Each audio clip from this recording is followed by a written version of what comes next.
I'm willing to bet that I'm the only one in here that's been fired from 3 different Subways.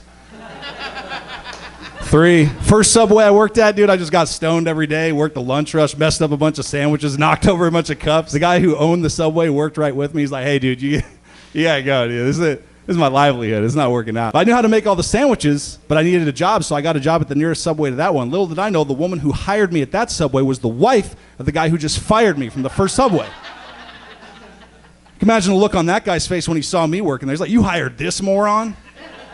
And it's at that point when I looked at both of them, I said, guys, marriage is about communication.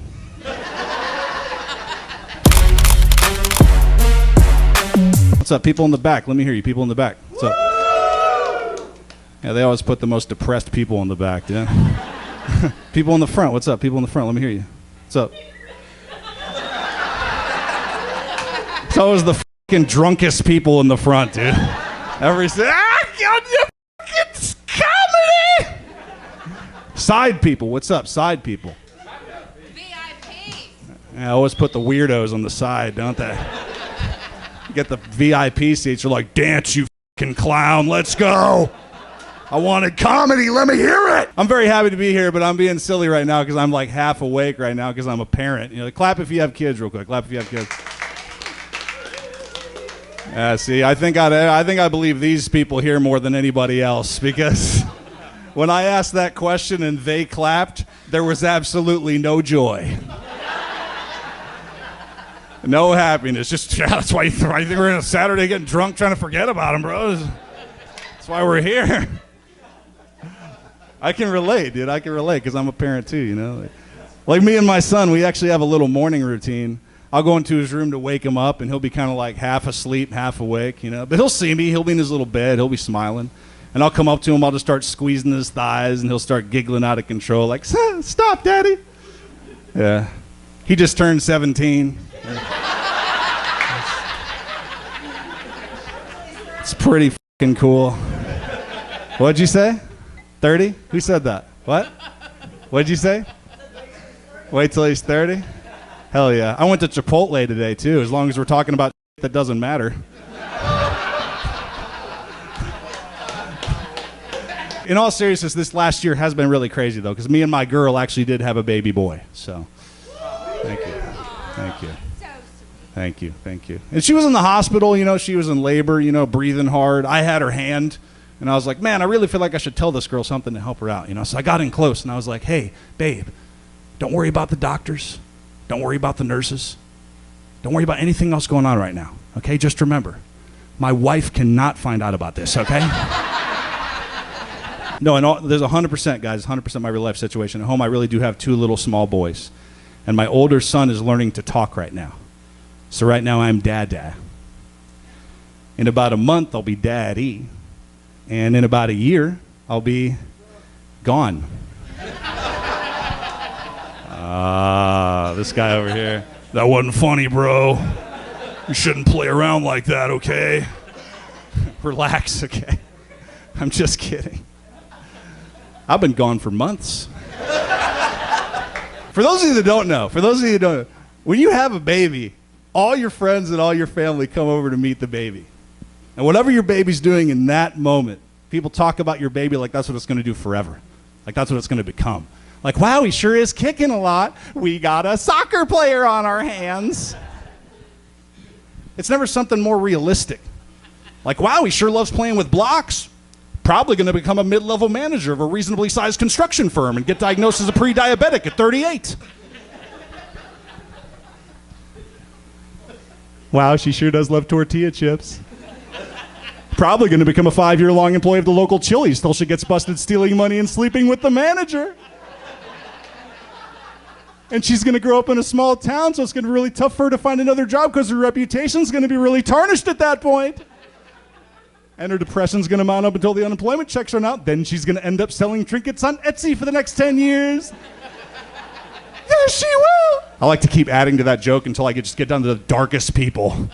It starts big, and then at the end, they're like, dude, that's a dark journey you took us on, bro.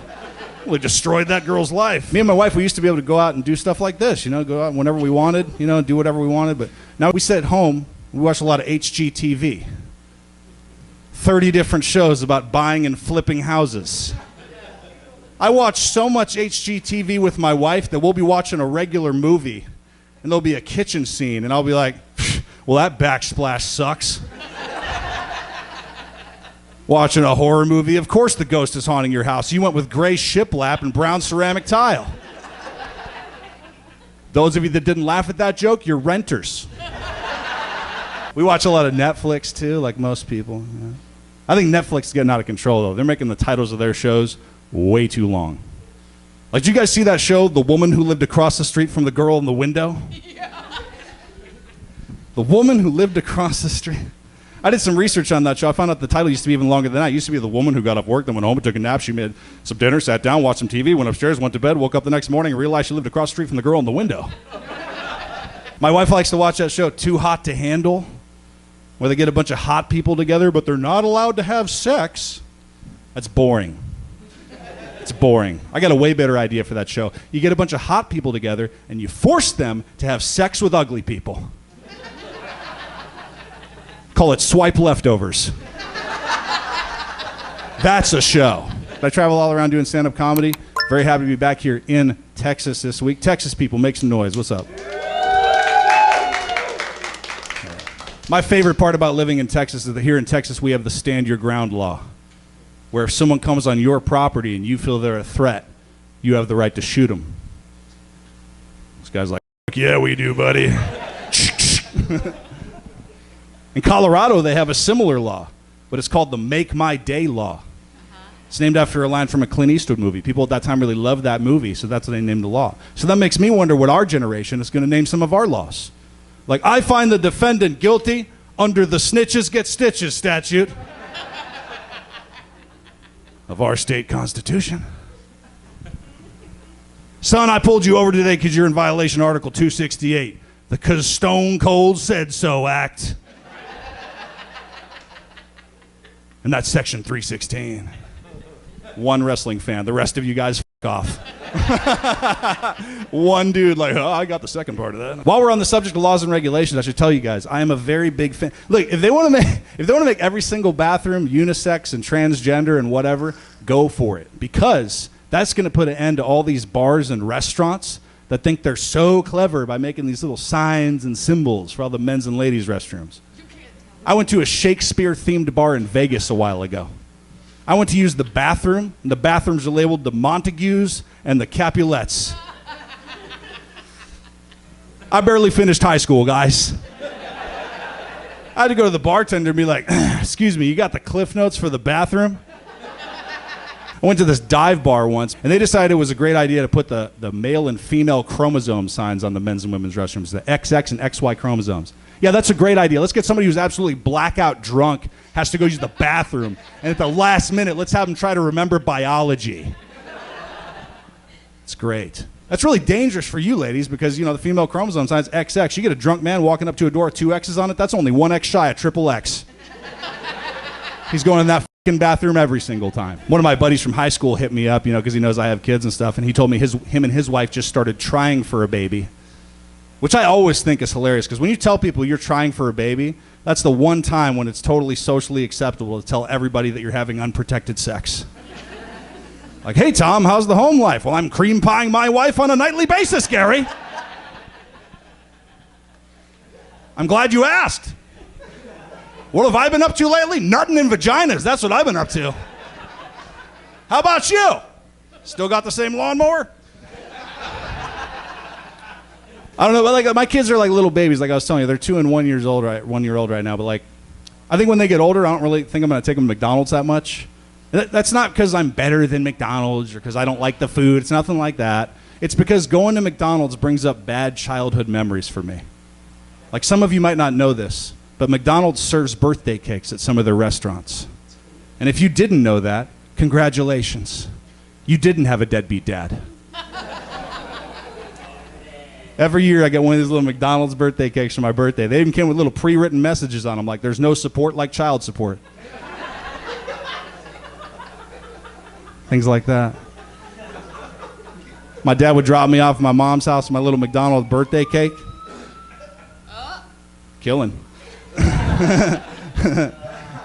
My dad would drop me off with this little McDonald's birthday cake. And look, when you're a child of divorce and your parents hate each other, they turn you into a little messenger of hatred. Send messages back and forth. So my dad would drop me off and be like, what are you going to tell your mom when you go inside, son? I'm going to tell her that dad says I'm 10 today and that you also used to be a 10. That's awful. Isn't that awful? Of course, my mom wouldn't miss a beat, though. She'd fire right back and be like, oh, no problem. When I take you back to your dad's house tonight, we're going to stop off and get some Subway sandwiches. I'm going to get a sandwich for your dad. I want you to give it to him. And when you give it to him, I want you to tell him that this is what having 6 inches looks like. And that mommy's new boyfriend has a foot long. I'm a little kid. I have no idea what any of this shit means. I'm like, Dad, what does that mean? He's like, means your mom's a bitch. That's what it means, son. That explains it, though. That was kind of set me on my path, you know, because I don't want to brag, but I'm willing to bet that I'm the only one in here that's been fired from 3 different Subways. 3. First Subway I worked at, dude, I just got stoned every day, worked the lunch rush, messed up a bunch of sandwiches, knocked over a bunch of cups. The guy who owned the Subway worked right with me. He's like, hey, dude, you gotta go, dude. This is my livelihood. It's not working out, you know? But I knew how to make all the sandwiches, but I needed a job, so I got a job at the nearest Subway to that one. Little did I know, the woman who hired me at that Subway was the wife of the guy who just fired me from the first Subway. You can imagine the look on that guy's face when he saw me working there. He's like, you hired this moron? And it's at that point when I looked at both of them, I said, guys, marriage is about communication. So they fired me from that Subway. They fired me. Third Subway I worked at, I did heroin in the bathroom, okay? I guess you could say that's what I did. That's not even why I got fired, though. I got fired because the wife of that owner came up to her husband and said, wow, this guy's got some good heroin. So try to stay, it's tough, man. Like when you have kids, all your relationships change with everybody. So like I try to stay in touch with my friends too, you know? It's hard, but I started staying in touch with them. Sometimes my friends get on my nerves, though. Like, one of my friends came up to me the other day and said something that really kind of annoyed me. He came up and said, I'm just getting over a cold, not COVID. Really? It's 2023. Do we still have to clarify that every single time? Like, I was sick, not COVID. That's stupid because you don't have to clarify anything else in that way. You don't have to be like, I was hanging out with my boys, not proud.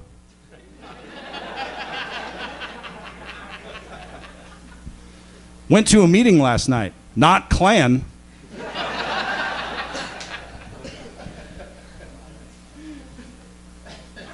Gonna send my kid to a camp this summer, not concentration.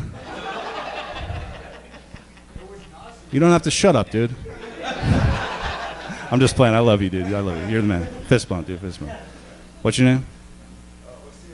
Ociel. Hell yeah. Give it up for OCL, everybody. Give him a hand. Give him a hand. Another friend of mine, he's like one of these cryptocurrency people.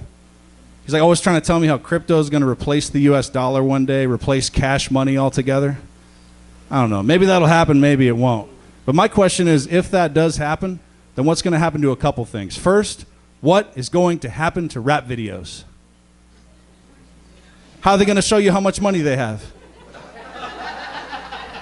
Are they going to pull out their phone and show you their Bitcoin balance? Are they going to have it on a big screen behind them? Or are they just going to change their lyrics altogether and be like, hey, I got a lot of money. Just take my word for it. Some of the places I stay in, like they have comedy condos for us and stuff, or sometimes they'll have Airbnbs. A lot of people are big fans of Airbnbs. Airbnb. I hate it. I'm a hotel guy, okay? Because when you check into an Airbnb, they give you all this huge list of requirements. You know, they're like, put your coffee filters in the trash. Don't use the pool after 9 unless you check with the land. Check into a hotel, they just have one simple rule. Try not to come everywhere. It's not even really a rule. It's more of a suggestion, dude. I break it every time. I'm like, if I want to be nice, I'm like, I'll splare the clock radio this time. That's stupid, dude. That's stupid. You having a good time too, dude? Hell yeah. How big's your dick? See, ladies, you want to get a guy to shut the fuck up and laugh and be awkward, you ask him how big his fucking dick is, dude. He'll get so quiet. Like, what? It's like, dude, it's always exaggerated answers, too. It's either laughter or like they go, real this fucking big, bro. Or they go like, well, it's so small. It's like it's somewhere in the middle, you Like, why don't you just be honest? You've measured it 20,000 times. We all have. Just be honest about how big you are, dude. Just take me, for example. I'm good. I'm good, guys. Thank you. Times have been tough, though, man. This last year has been crazy, though, because in all seriousness, like, cost of power's gone up, gas, food, everything's gone up and up and up, dude. And my younger son actually needed a new car seat. And if you guys don't know, car seats are very expensive. Most of them cost a lot of money if you get a nice one. So I was talking to my wife about it. I was like, babe, I don't know how we're going to swing this, And she was like, you know what you have to do. And I was like, drove away. And I was like, she was like, you know what you have to do, babe, And I was like, you're right. So I woke up the next morning and sold the kid. Like, I've lived with a woman for 6 years. I've lived with a woman for a long time. So all the little tricks and all the little things women do to look sexy in public, they don't really work on me anymore. Like, I'll be out with one of my single friends, and they'll be like, man, check out that girl. She's so hot. And I'll be like, that's just foundation, concealer, bronzer, contour, lipstick, lip liner, eyeliner, mascara, fake eyelashes, setting spray. See? Every single lady in here smile like, setting spray. This guy's good. And all the guys are like, what the hell's it talking about, bro? Makeup?